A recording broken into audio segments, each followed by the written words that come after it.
اعوذ باللہ من الشیطان الرجیم بسم اللہ الرحمن الرحیم الحمد للہ رب العالمین الصلاۃ والسلام علی سیدنا و مولانا ابی القاسم محمد.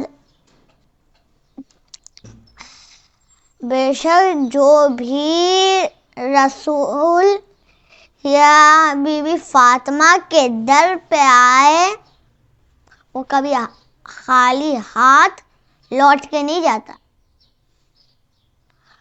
جو بھی اگر مولا سے کچھ مانگے تو مولا اسے خالی ہاتھ یعنی کچھ ایسا یہ نہیں اس کو دیتے ہیں، لیکن جو اس کے لیے اچھا ہوتا ہے وہ اس کو وہ چیز دیتے. کہ یہ جو پاکستان کا حیدرآباد ہے، یہ ایک حیدرآباد اور ایک انڈیا کا حیدرآباد، اس کا نام ہے دکن حیدرآباد. ایک حیدرآباد اور ایک کا نام ہے دکن انڈیا حیدرآباد، دکن حیدرآباد. اچھا، ان کے نام حیدرآباد کیوں رکھے؟ حیدرآباد، دکن حیدرآباد، ان کے نام حیدرآباد کیوں رکھے گئے؟ حیدرآباد یہ کیوں رکھے گئے؟ اس لیے ان دونوں شہروں میں مولا علی کے قدموں کے نشان ہیں. یہ جو حیدرآباد ہے اور دکن حیدرآباد ہے، ان دونوں میں مولا علی کے قدموں کے نشان ہیں. مولا کا ایک زندہ موضوع مولا بعض اوقات ریت پہ چلتے تھے، نشان نہیں بنتے تھے. بعض اوقات چٹانوں پہ چلتے تھے، نشان بنتے جاتے تھے. تو لوگوں نے پوچھا یا رسول اللہ آپ ریت پہ چلتے نشان نہیں بنتے، بعض اوقات چٹانوں پہ چلتے نشان بنتے جاتے. تو رسول کہتے ہیں ہمیں قدموں پہ اختیار ہے. تو بھائی جسے قدموں پہ اختیار ہے اسے دلوں پہ کیسے نہیں؟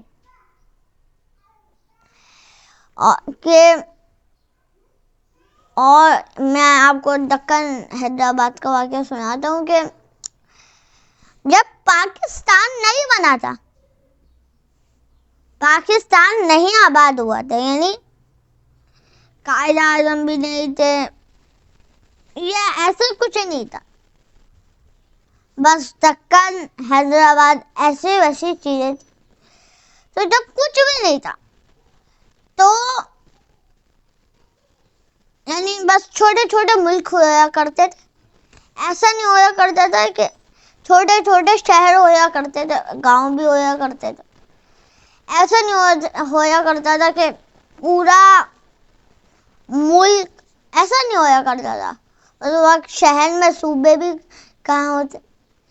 تو یعنی دکن حیدرآباد کا ایک بہت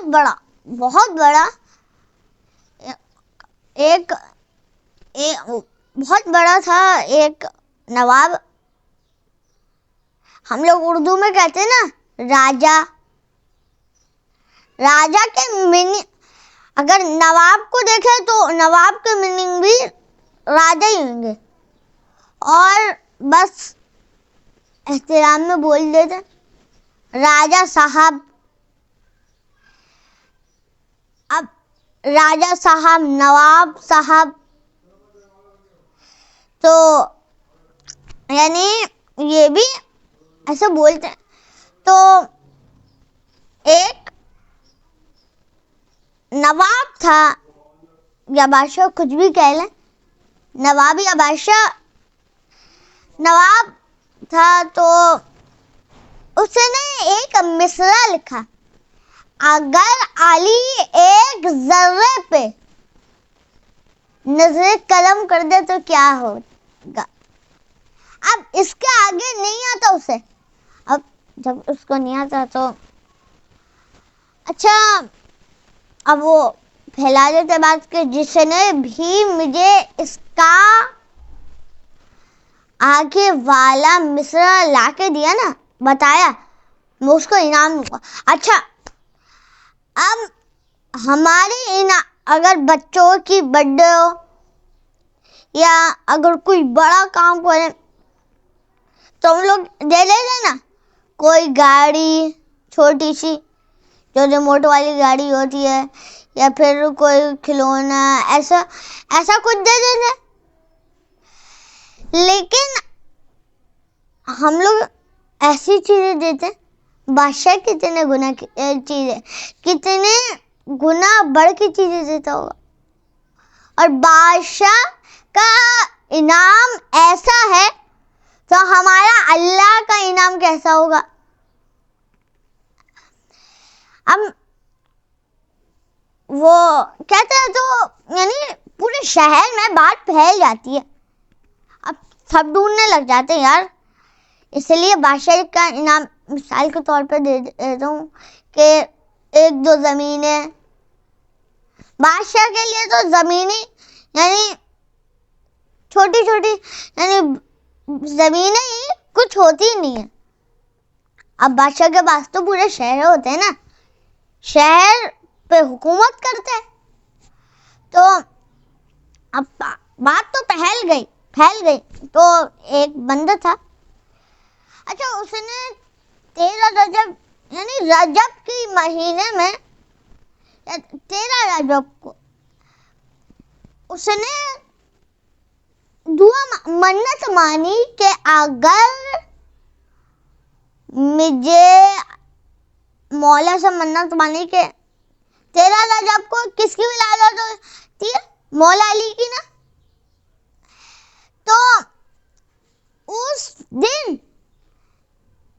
اگر وہ اس دن منت مانتا، اگر مجھے کسی نے آ کے مصرع بتا دیا نا مولا، میں اس سے اپنی بیٹی کی شادی کروا دوں، چاہے امیر ہو یا غریب. اس نے جو کہا وہ پورا کرتے یہ وعدہ کہ ایک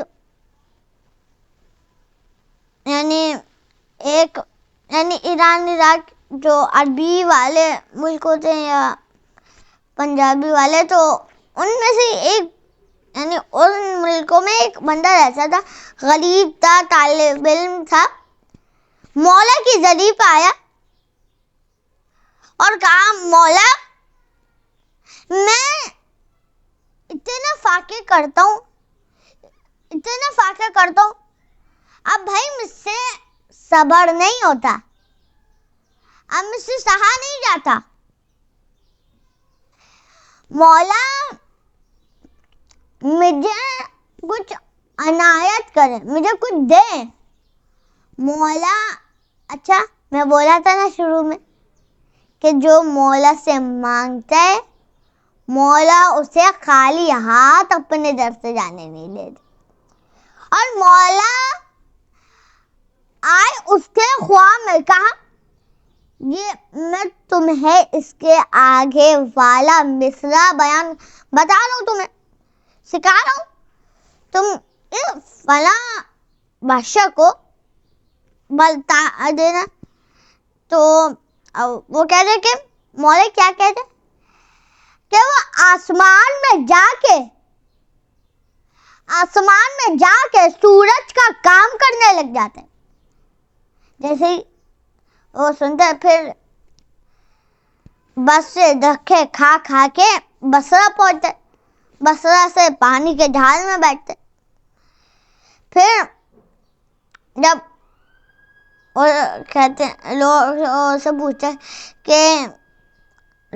پوچھتے کہ مجھے فلاں بادشاہ سے ملنا ہے، تو کہتے ہیں کہ ان کے لیے تمہیں اجازت مانگنی پڑے گی، تم تو اتنے غریب ہو، وہ اتنے امیر، تم تو ان کے سامنے کچھ ہو ہی نہیں، لاکھ گنا زیادہ امیر ہے تم سے، تم تو شاید یعنی تمہارے پاس تو کچھ ہوگا بھی نہیں، گھر وغیرہ بھی نہیں ہوگا۔ اب وہ باتیں سن لیتا ہے لیکن جواب نہیں دیتا، اس کا صبر دیکھیں، مولا اس کو دے تو رہے ہیں لیکن اس کا امتحان بھی لے رہے ہیں کہ اب جیسے ہی وہاں پہنچتا ہے تو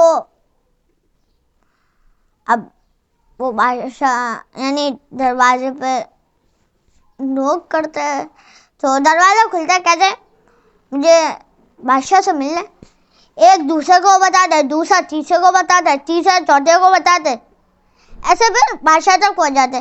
اب پتہ ہے نا بادشاہ کا غلام پورے گھر میں پھیلے ہوئے ہوتے ہیں، اب یعنی ایک کے برابر میں دوسرا ہوتا تھا، دوسرے کے برابر میں تیسرا ہوتا تھا، تو ایسے ہی کر کے بادشاہ تک آواز آخرکار چلی جاتی ہے۔ تو اب بادشاہ کہتے ہیں کہ کوئی آئے، تو کہتے ہیں کہ تم لوگ چھوڑو، میں خود ہی جاؤں گا۔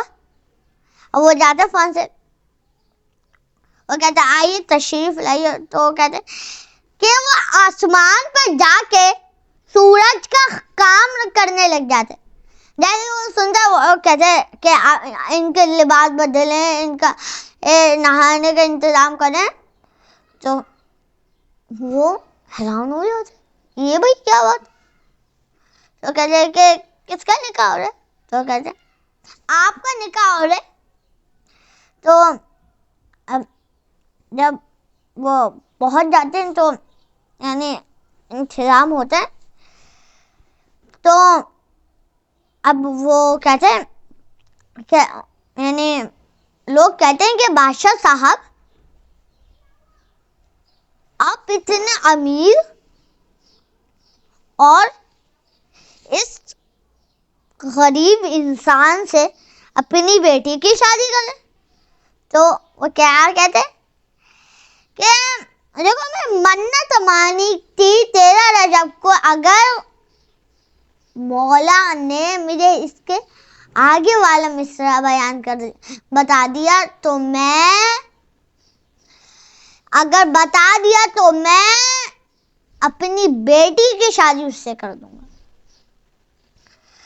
تو جیسے ہی کہتے ہیں نا اپنی بیٹی کی شادی اس سے کر دوں گا، تو اچھا وہ پوچھتے کہ مصرع کیا تھا؟ تو کہتے کہ میرے بولا تھا نا اگر علی ایک ذرے پہ نظر کرم کر دے، اس کے آگے نہیں آیا، تو اس نے آ کے بتایا آسمان پہ جا کے سورج کا کام کرنے لگ جاتے۔ اب وہ بندہ رونے لگ جاتا ہے اور کہتے ہیں دیکھو مجھے بھی نہیں پتا تھا، بلکہ مولا نے مجھے خواب میں سکھایا،